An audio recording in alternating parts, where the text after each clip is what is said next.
어떤 사람들은 인생에 대해서 이렇게 말을 하는 것을 듣게 됩니다. 인생은 허무한 것이다. 인생 무상이다. 이런 말들을 하는 것입니다. 자, 여러분들이 이런 말을 듣을 때에 과연 그 말이 맞는지 한번 판단을 해보시기를 바랍니다.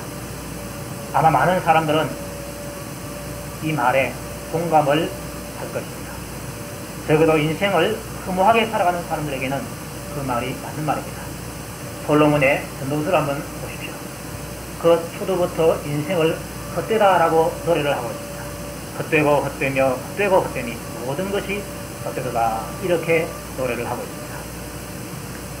솔로몬은 하나님의 지혜를 받은 왕이지만은 그러나 그 지혜대로 살지를 못했습니다. 그래서 훗날 자기의 삶을 돌이켜봤을 때에 나의 삶이 참으로 헛된 삶이었구나 이렇게 고백을 하지 않을 수가 없습니다. 솔로몬이 과연 어떻게 살았길래 그렇게 인생을 헛되다라고 노래를 하게 되었습니다. 전도서에 보면은 자기가 어떻게 살아갔다는 것을 그대로 말을 해주고 있습니다. 그는 쾌락을 추구하면서 살았습니다. 온갖 종류의 쾌락을 솔로몬은 다 누려봤습니다. 자기 마음에 좋은 것, 자기 눈에 보기에 좋은 것, 이것을 자기 마음껏 누려봤습니다.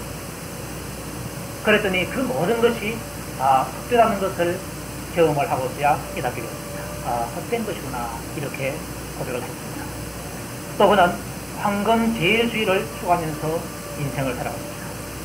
그가 무역을 많이 해서 그 솔로몬의 시대에 얼마나 그 이스라엘이 물을 누렸는지 모릅니다. 금을 많이 사용했습니다.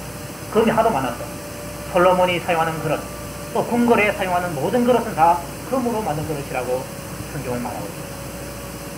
은도 보석인데 그 당시에는 은이 보석 축에 들지를 못했습니다. 은을 돌처럼 사용했다 말하고 있습니다. 그만큼 은이 흔해요. 또 백향목이라는 나무가 아주 질도 좋고 귀한 나무인데 그 나무를 얼마나 많이 수입을 했든지 평지에 뽕나무같이 많이 있었다 그렇게 말합니다. 돈을 많이 벌었고 금을 많이 사들이고 은을 많이 사들이고 좋은 고급 제품들을 많이 사들여서 그것을 가지고서 쾌락을 누렸습니다. 황금을 추구하면서 살았습니다. 그랬더니 그 모든 것이 헛되었다라고 또 고백을 하게 됩니다. 또 솔로몬은 왕이었습니다. 한 나라의 왕으로서 권력을 추구하면서 살아왔습니다. 그 나라를 관계해서 주위 나라들로부터 부름을 받고 또 그들로부터 조공을 받으면서 그 나라의 힘을 강화했습니다. 그런데 그것도 역시 헛되다라고 말을 하고 있는 것입니다. 오늘날도 마찬가지로 솔로몬이 추구했던 그런 것들을 추구하면서 살아가는 사람들은 그 마지막에 솔로몬처럼 고백하지 않을 수 없습니다. 인생은 헛된 것이구나. 60, 70년을 살아도 그보다 더 오래 100년을 살아도 인생은 헛된 것이구나 이렇게 말할 수밖에 없습니다. 우리나라에 참 많은 노래가 있지만은 우리 일생을 망치는 노래, 우리나라를 망치는 노래가 하나 있습니다. 무슨 노래인지 여러분 아십니까? 노세노세 젊어서 놀아 늙어지면 못 놀아. 그 노래 그대로 젊어서 다 놀아버리면 누가 일을 합니까? 그렇게 노세노세 젊어서 노래하면서 열심히 놀아도 그 인생이 바로 헛된 것일 수밖에 없습니다.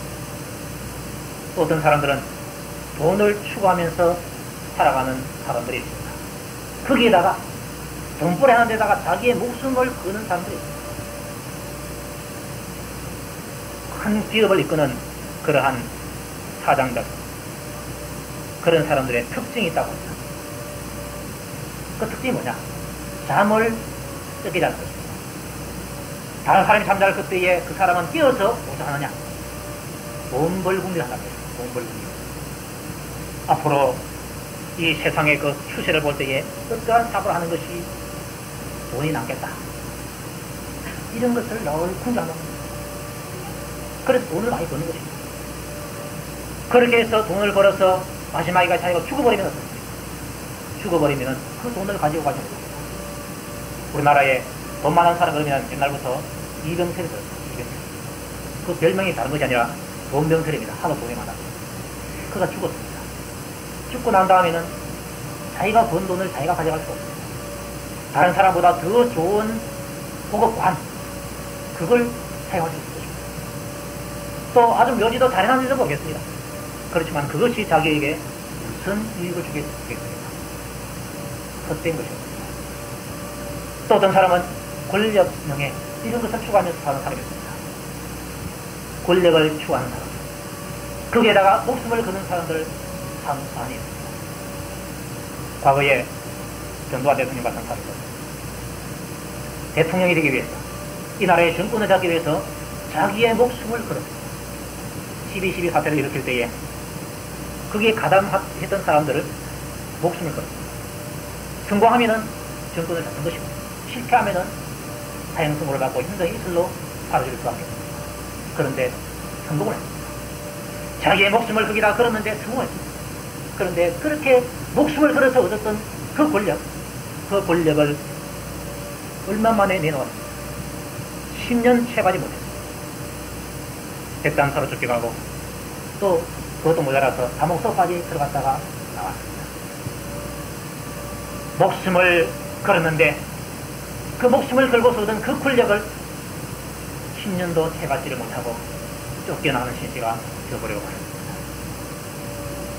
쾌락을 추구하는 인생, 돈을 추구하는 인생, 권력을 추구하는 인생, 그 인생이 헛될 수밖에 없는 것입니다. 자, 과연 우리 하나님께서 사람을 창조할 때에 그렇게 헛된 인생을 살라고 우리를 창조했겠는가? 한번 질문을 해봐야겠습니다. 하나님 과연 너 인생 그렇게 헛되게 살아라, 이렇게 살라고 우리를 창조했겠습니까? 결코 그런 것이 아닙니다. 인생은 헛되지 않다. 인생은 참으로 살만한 가치가 있다. 이것을 위해 하나님께서 우리 인생을 창조했습니다. 적어도 그렇게 인생을 바라보면서 살아간 사람이 있습니다. 오늘 우리가 여기서 바울을 보게 되는데, 바울의 디모데후서에서 이런 말을 합니다. 내가 선한 싸움을 싸우고 나의 달려갈 길을 마치고 믿음을 지켰으니 이제 부르는 나를 위해서 의의 멸류관이 예비되었으므로 주곧 의로 신접한 능이 그날에 내게 주실 것이니 내게만 아니라 주의 나타나심을 사모하는 모든 자에게니라. 이렇게 말했습니다. 바울의 이 말에서 인생이 헛된 것이다 라는 그러한 어떠한 암시를 들을 수 있는가? 할 수가 없습니다. 인생은 헛된 것이다. 선한 싸움을 싸우고 하나님 앞에 서는 것이다. 그때에 하나님께서 칭찬하시면서 상을 줄 그때가 있을 것이다. 얼마나 보람된 인생을 살았던 사람의 마지막에 그 자랑스러운 말입니다. 솔로몬과는 대조가 되는 말입니다. 그는 인생을 헛되다 노래했습니다. 그러나 바울은 인생을 헛되다라고 노래하지 않았습니다. 참 내가 선한 싸움을 싸우고 믿음을 지키면서 이 땅을 살아왔다. 얼마나 그 마음이 뿌듯하겠습니까? 얼마나 그 마음이 보람이 있겠습니까? 이렇게 보람된 인생을 살아간 사람들은 인생을 헛되다 이렇게 말하지 않습니다. 참으로 살만한 가치가 있다. 이렇게 말들을 하게 된 것입니다. 가치 있게 살아가는 방법이 무엇입니까?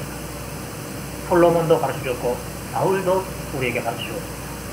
솔로몬은 자기가 헛된 인생을 살아보고 나서 전도서 마지막에 이렇게 말합니다. 일의 결국을 다 들었으니까 이제 너희들이 깨달을 때가 되었다. 하나님을 경외하고 그 명령을 지켜라. 이것이 바로 사람의 본분이라. 사람의 본분, 하나님을 경외하고 그 명령을 지키는 것, 이것을 잘 행할 때에 그 인생이 헛되지 아니하고 그 인생을 안되게 살아가는 것이다. 이렇게 말해주죠. 시행착오를 겪고 나서 솔로몬이 우리에게 가르쳐줍니다. 바울은 자신의 그 삶으로서 우리에게 가르쳐주는데, 그리스도를 위해서 살아가라. 하나님을 위해서 살아가라. 이것을 우리에게 가르치고 있습니다. 솔로몬의 말이나 바울의 말이나 따지고 보면 같은 말입니다. 결국은 이 땅을 살아갈 때에 하나님을 위해서, 그리스도의 영광을 위해서, 그 하늘에서 받을 그 상을 위해서 살아가라. 그렇게 사는 것이 바로 참된 보람된 인생을 사는 것이다. 이것을 우리에게 가르치고 있는 것입니다. 바울은 그렇게 살아갔습니다.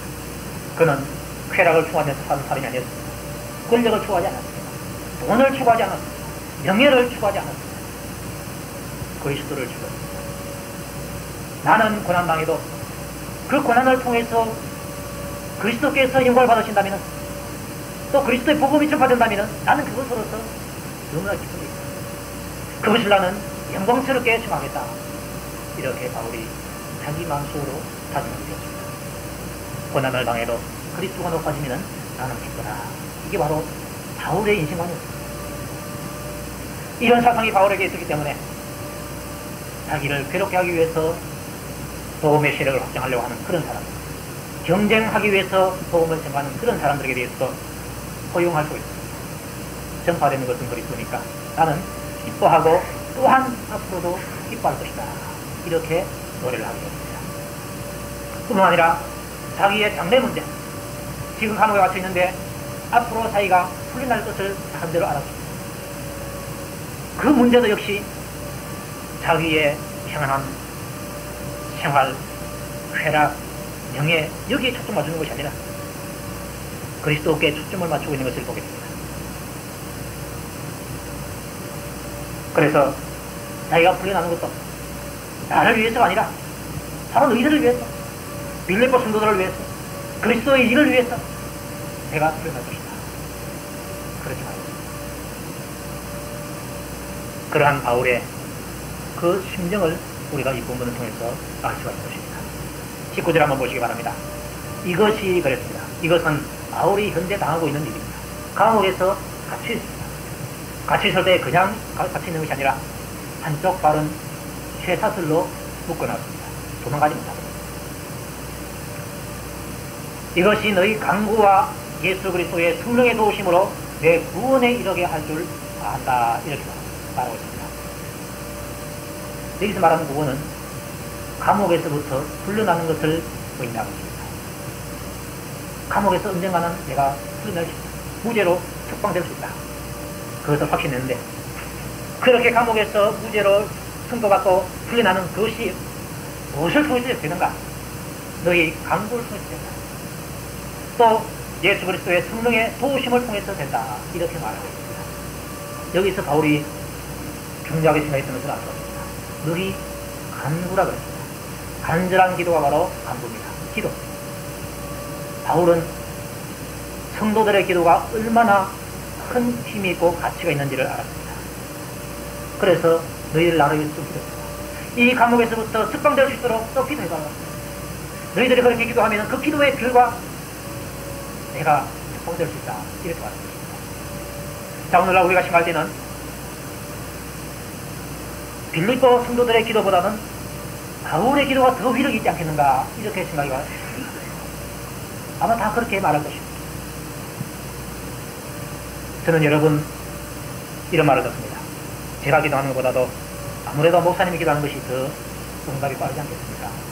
이런 말을 하는 것을 들었습니다. 그 당시 성도들도 마찬가지였을 것입니다.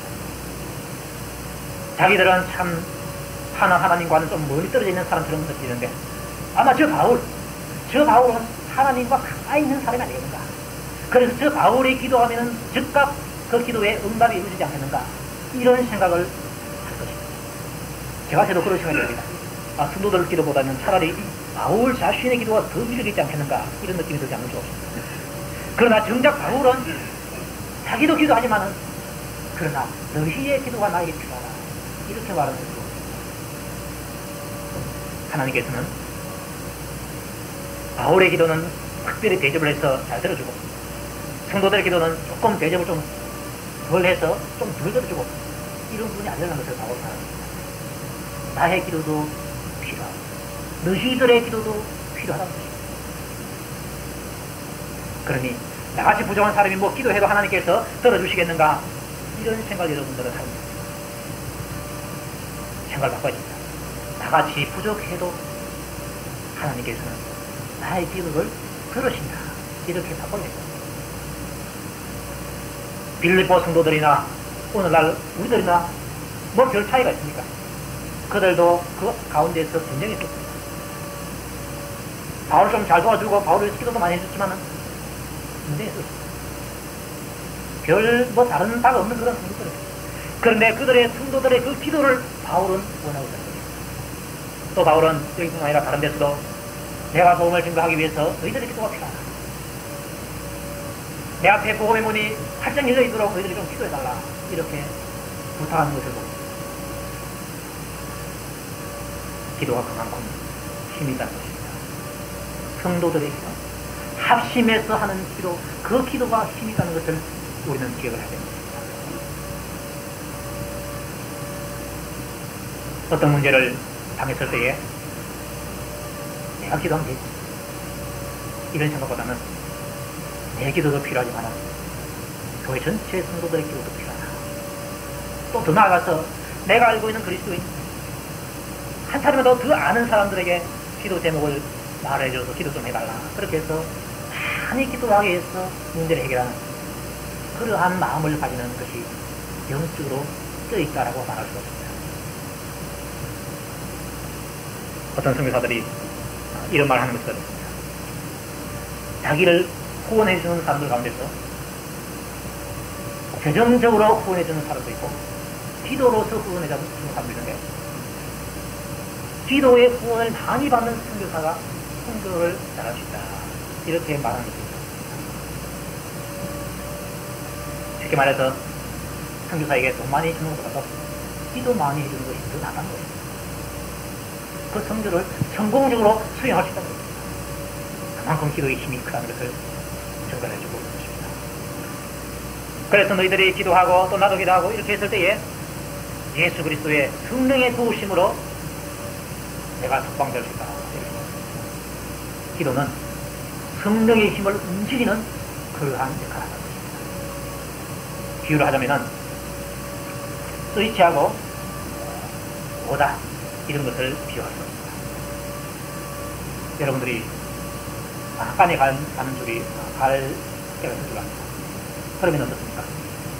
뭐 갈기 위해서 그 막간 주인이 스위치만 탁 올리면은 뱅 하면서 돌아가는 것을 보게 됩니다. 그 스위치를 넣는 그것이 바로 기도의 힘에 해당하는 것입니다. 자, 그런데 그 스위치를 넣었을 때에 실제로 돌아가는 것은 무슨 힘으로 돌아갑니까? 전기의 힘으로 돌아가는 것입니다. 전기가 안 오면 스위치를 아무리 넣어도 안 됩니다. 전기가 늘 오기 때문에 스위치만 넣으면 작동한다는 것입니다. 마찬가지입니다. 기도의 힘 그랬는데 그 기도가 그 기도의 힘, 기도 자체가 힘이 있는 것이 아니라 기도할 때에 성령님께서 그 힘을 발휘하기 때문에 힘이 있다. 그래서 그 힘이 넣는 것은 기도하는 것에 해당하는 것이고 성령님은 전기에 해당하는 것입니다. 그래서 그 문제에 그 성령님께서 역사해서 바울을 무죄로 석방시키신다는 것입니다. 전기와 스위치와의 관계, 기도와 성령과 기도와의 관계라는 것을 우리가 알면 쉬우지가 합니다. 따라서 우리는 성령의 힘을 얻기 위해서는 기도해야 한다는 사실을 알 수가 있습니다. 하나님께서 뭐 다 알아서 하시겠지. 그분은 전지전능하신 분이시고 그분은 뭐 모르는 것이 없는 분이고 또 다 아시는 분이기 때문에 내가 그런 잘 알아서 하시겠지. 그거는 믿음이 맞습니다. 그것은 나태요 태만입니다. 참믿음은 무엇입니까? 내가 기도하지 않으면 하나님께서 역사하지 않으신다. 내가 기도할 때만이 하나님께서 역사하신다. 이것이 바로 우리에게 참믿음이 되는 것입니다. 오순절에 성령 강림 때에 그게 모였던 120명의 사람들이 은혜를 받았습니다. 그때 그들이 어떻게 은혜 받는지 아십니까? 사도행전에 보면은 전혀 기도에 힘쓰느라고 했습니다. 전적으로 기도에 힘을 쏟다라고 말하고 있습니다. 그 기도가 성령의 힘을 얻는 통로가 되었다는 것입니다. 스위치 역할을 했다는 것입니다. 그리고 기도를 말할 때는 혼자 하는 기도보다는 여러 사람들이 합심해서 기도할 때 그 역사가 더 크게 일어난다라고 말하고 있습니다. 큰 바위가 있는데 밧줄을 메고서 이제 당깁니다. 혼자서 당기는 것하고 둘, 셋 당기는 거하고 마을 사람들 다 가서 와 끈기들어서 당기는 거하고 어느 것이 더 쉽습니까? 합심해서 하는 것이 훨씬 더 쉬운 것입니다. 그래서 이 말씀을 준비하면서 우리가 교회적으로 합심해서 기도하는 시간이 참 없다는 것을 제가 느끼게 됐습니다. 그래서 앞으로는 예배 시간에 같은 제목을 두고서 우리가 합심해서 기도하는 그런 시간을 좀 가져봐야 되겠다. 그런 느낌을 갖게 됩니다. 공통의 감정사. 우리 성도들 가운데서 너무 약한 사람이 있으면 그분이 바로 우리에게 공통의 감정사. 또 우리 문제를 가져오는 성도들이 있다면 그것을 공통의 기도 제목으로 삼아가지고 함께 그 문제를 놓고서 기도하는 시간이 우리에게 필요하다는 것을 느끼게 합니다. 그리고 20절에 나의 간절한 기대와 소망을 따라 아무 일이든지 부끄럽지 아니하고 오직 전과같이 이제도 온전히 담대하여서 살든지 죽든지 내 몸에서 그리스도가 존귀 되게 하려 하느니 이렇게 말하고 있습니다. 아무 일이든지 부끄럽지 아니하고 이 말을 하고 있는데 지금 바울이 자신을 생각할 때에 감옥에 갇혀 있지 않습니까? 죄수설에 매여 있지 않습니까? 그 신세가 다른 사람들 보는데 부끄러운 마음이 들었습니다. 그러나 이제는 부끄럽게 생각하지 않겠다 이렇게 말하고 있습니다. 아마 누구라도 그럴 것입니다. 어떠한 제명으로 들어왔던지 간에 감옥소에서 죄수복을 입고 있고 그 발에 쇠고랑이 차려져 있다면 누가 찾아왔을 때에 부끄러운 마음이 들 것입니다. 그러나 이제는 부끄럽게 생각하지 않겠다라고 바울이 말을 하고 있습니다. 왜냐? 그렇게 된 것이 복음의 진보가 되기 때문에 그렇다는 것입니다. 복음의 물꼬를 전하는 것입니다. 시위의 사람들 그 가운데 복음을 전할 수 있는 물꼬를 전하는 것입니다. 사기 집안에 있는 사람들 그 가운데 복음이 들어가서 복음의 물꼬를 전합니다. 그래서 바울은 알았습니다. 나의 이러한 내임을 통해서 하나님께서는 복음을 이들에게 전가하는구나. 이것이 바로 하나님의 방법이구나. 이것을 알았습니다. 그래서 더 이상 나는 부끄럽게 생각하지 않겠다. 오히려 자랑스럽게 생각하겠다. 이렇게 말하고 있습니다. 그리고 또 내 몸에서 그리스도가 존귀하게 되기 때문이다. 라고 말합니다. 내가 이렇게 미어서 내가 이렇게 수치스러운 이 장면을 통해서 우리 하나님께서 영광 받는다면 우리 예수님께서 높아지게 된다면 나는 그것으로서 좋다. 이렇게 말하는 것입니다. 바울이 이러한 정신으로서 자기의 인생을 살았습니다. 그리스도를 존귀하게 하는 거기에 바울은 자기의 목숨을 걸어버렸습니다. 살든지 죽든지 그랬습니다. 삶도 그렇고 목숨을 걸었습니다. 그래서 살든지 죽든지 간에 내 몸에서 그리스도가 존귀하게 된다면 나는 그것으로서 족하다. 이렇게 말합니다. 이게 보통 신앙이 아닙니다. 보통 사람한테 한번 그래봐라 그러면은 잘 그럴 수 없습니다. 그러나 바울은 그럴 수 있는 사람이었습니다. 그것은 그만한 은혜를 바울이 받았기 때문에 그렇습니다. 저 같은 죄인을 예수님께서 부르셔서 주의 복음을 증가할 수 있는 사람으로 나를 만들어 주셨다. 바울은 늘 이 마음을 생각했습니다. 그것이 하나님의 큰 사랑이라는 것을 깨달았습니다. 예수 그리스도의 큰 사랑을 받았기 때문에 내가 그분을 위해서 목숨을 주는 것 이건 당연한 것이다. 그랬습니다. 많이 받았으니까 바울은 하나님께 많은 것을 드렸습니다. 따지고 보면 바울뿐만 아니라 예수 믿는 사람은 다 가장 큰 것을 받았습니다. 목숨을 건진 걸 받았습니다. 그런데 문제는 거기에 대해서 얼마만큼 하나님께 대해서 감사하게 생각하느냐. 그게 바로 문제는 우리는 10명의 문둥병자 이야기를 합니다. 예수님께서 지나가실 때에 이 10사람이 멀리서 한 목소리로 고함을 질렀습니다. 예수님, 예수님. 자유시로선 예수님. 우리를 좀 불쌍히 달라. 그래서 예수님께서 그 문둥병을 고쳐주기 위해서 너희들 제사장에 가서 몸을 보여라. 10명이 쫓아갔습니다. 갈 때는 10명이 다 믿음이 있었습니다. 왜냐? 제사장에 가서 보이는 것은 문둥병이 나야지 보일 수 있기 때문에 예수님께서 말씀하신 그대로 쫓아갔습니다. 가다가 보니까 자기들의 문둥병이 다 나요. 그런데 그 가운데 감사하러 온 사람이 몇 명이라 그랬어요. 딱 한 사람이. 그것도 사마리아 사람. 아마 나머지는 유대인 있을지도 모르겠어요. 똑같이 은혜를 입었는데 똑같이 문둥병이 나왔는데 감사하게 생각한 사람은 예수님께 와서 감사합니다. 하를. 그러나 나머지 사람들은 똑같은 은혜를 입었지만은 예수님께 대해서 그렇게 감사를 느끼지 못합니다. 그 차이입니다. 받은 것이 크냐 적으냐 이 차이가 아니라 얼마나 많이 느끼느냐 이 차이입니다.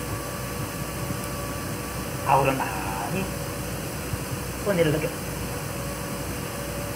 그래서 자기의 목숨을 그리스도를 존경하게 하는 여기다가 내어드는 것입니다.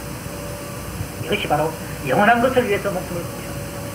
잠시 잠깐 있다가 없어질 것을 위해서 목숨을 거는 우리 그런 자가 아니었습니다. 돈, 잠시 잠깐 있다가 없어질 것입니다. 권리가?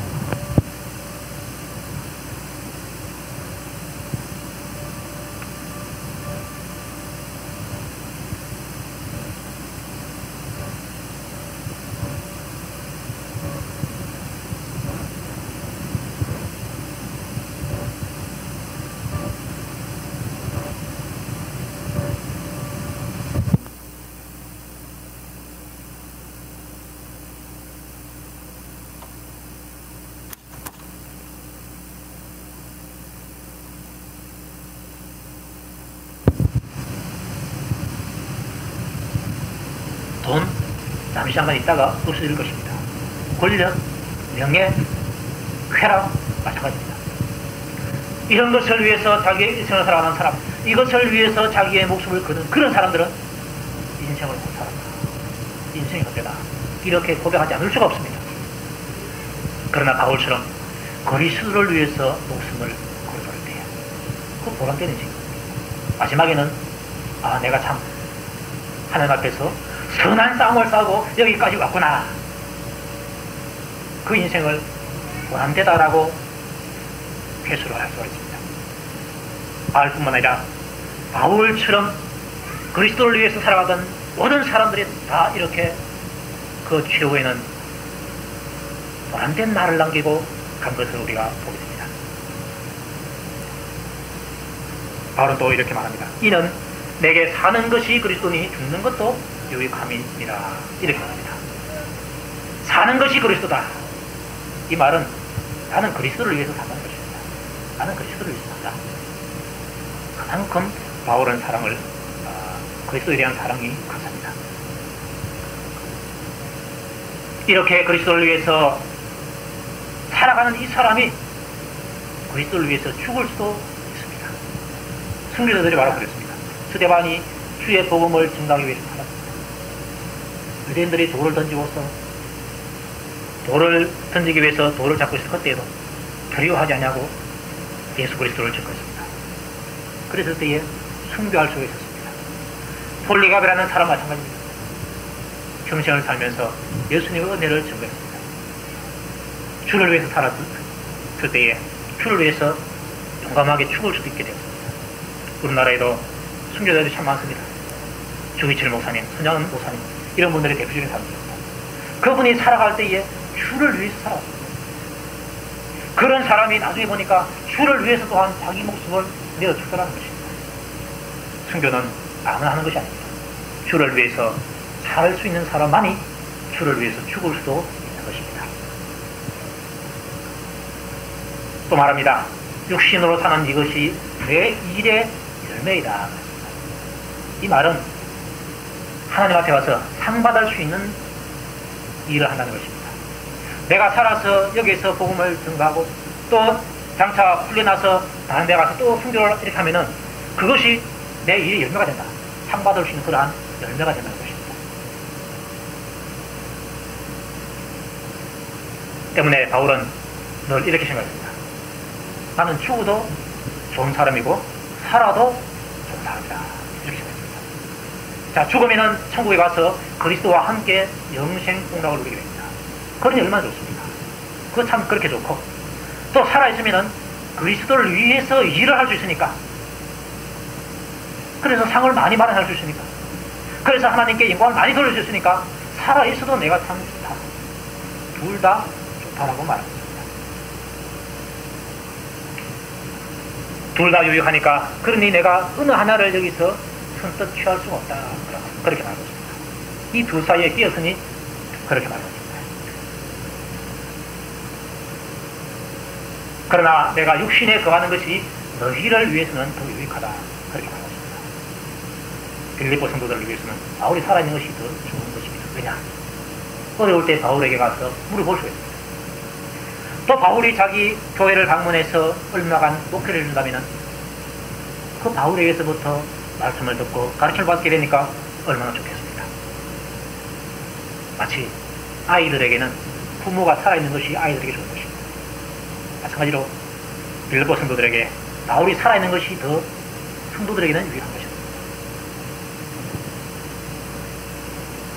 그래서 하나님께서는 바울을 데려갈 수도 있고 사형선고를 받게 해서 데려갈 수도 있고 또 무죄로 석방되어서 또 복음을 증거하게 할 수도 있는데 하나님께서는 어떻게 하시는가? 바울을 석방시키는 방법으로 하나님께서는 인도하셨습니다. 그래서 바울은 이렇게 말합니다. 내가 할 것을 나는 알고 있다. 내가 여기서 풀려날 것을 내가 알고 있다. 그렇게 말합니다. 또 너희 믿음의 진보와 기쁨을 위해서 너희 무리와 함께 구할 것도 알고 있다. 이렇게 말합니다. 내가 여기서 풀려나서 내가 살아난다. 그리고 내가 빌립보 교회로 가서 너희들과 함께 어느 동안 있을 것이다. 이것을 알고 있습니다. 왜 그렇게 있습니까? 너희 믿음의 진보와 기쁨을 위해서 이렇게 말하고 있습니다. 너희 믿음이 자라게 하기 위해서 하나님께서 그렇게 한다는 것입니다. 또 너희들이 나로 인해서 기쁨을 갖게 하기 위해서 얼마 동안 너희들과 함께 거하게 될 것이다. 하나님께서 그렇게 허락하셨다는 것을 깨닫고 증거하기 그렇습니다. 그리고 또 나아가서 하는 말이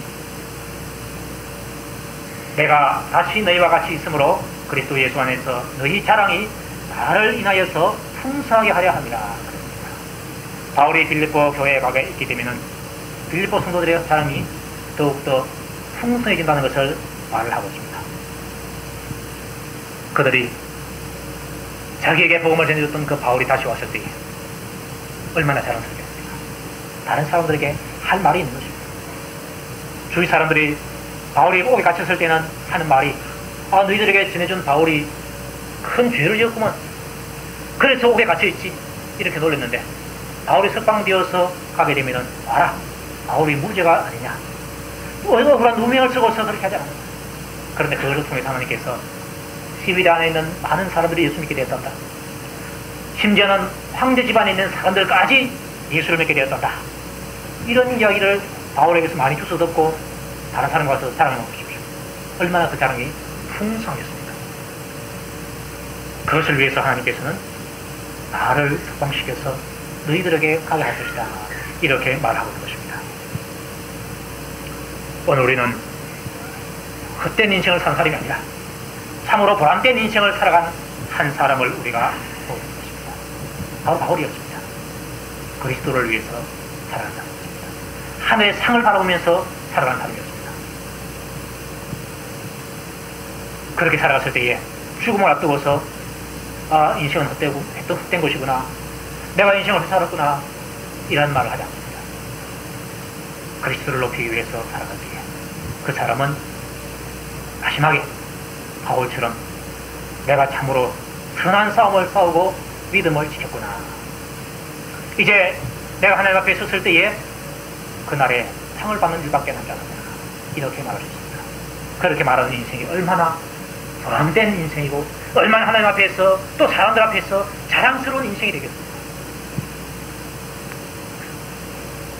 마지막에 솔로몬처럼 그러한 인생이 헛되다는 고백을 하지 마시고 바울처럼 참 살만한 가치가 있었다.